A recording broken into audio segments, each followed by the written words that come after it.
India और US के बीच बढ़ती दूरियों का इम्पैक्ट सिर्फ उतना नहीं है जितना सरफेस पर दिखता है। अमेरिका एक बात कभी नहीं छोड़ेगा, अपनी ग्लोबल हेजेमनी, और अपनी हेजेमनी मेंटेन करने के लिए वो किसी भी हद तक जा सकता है। हिस्ट्री विटनेस है और प्रेजेंट भी इस बात को रिपीट कर रहा है। आज हम बात करेंगे अमेरिका की 3D स्ट्रैटेजी की, डाइवर्जन, डिवीजन एंड डिपेंडेंसी। ये वही फॉर्मूला है जो यूएस ने दुनिया भर में यूज किया है और आज भारत के अगेंस्ट भी यूज कर रहा है। फर्स्ट डी इज डाइवर्जन, मतलब भारत को अपने असली मिशन से डाइवर्ट करना। ये मिशन है डेवलपमेंट, विश्व मित्र बनने का सपना और एक रीजनल हेजेमनी बनने की जर्नी।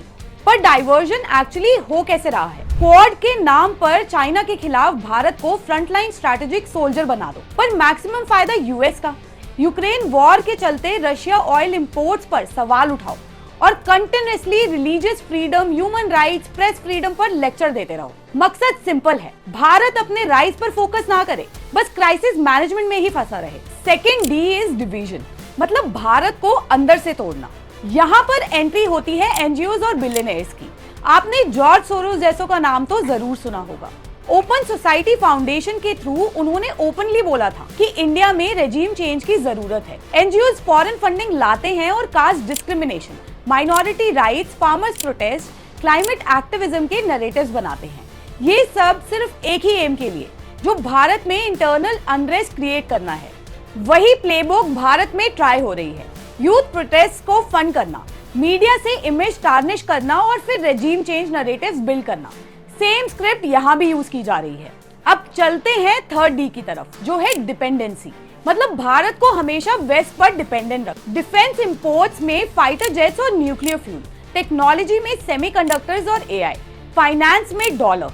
इसलिए जब भारत रशिया से रूपी रूबल ट्रेड करने की कोशिश करता है या ब्रिक्स करेंसी की बात उठती है तो वॉशिंगटन में पैनिक शुरू हो जाता है। फिर आता है सैंक्शंस का थ्रेट, कात्सा, S-400, रशियन ऑयल। सबका मकसद एक ही है, इंडिया अपनी खुद की ताकत पर खड़ा ना हो पाए।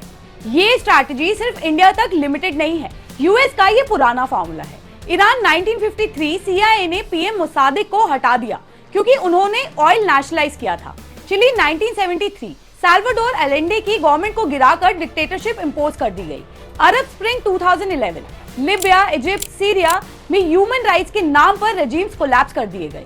फॉर्मूला हमेशा सेम रहा है, मीडिया नैरेटिव्स बनाओ, एनजीओ से प्रोटेस्ट फ्यूल करो, फिर पॉलिटिकल चेंज लाओ। आज वही टेम्पलेट भारत के लिए डिजाइन हो रहा है। रशिया से तेल खरीदने का डिसीजन भारत ने अपने इंटरेस्ट में लिया और वेस्ट कुछ नहीं कर पाया।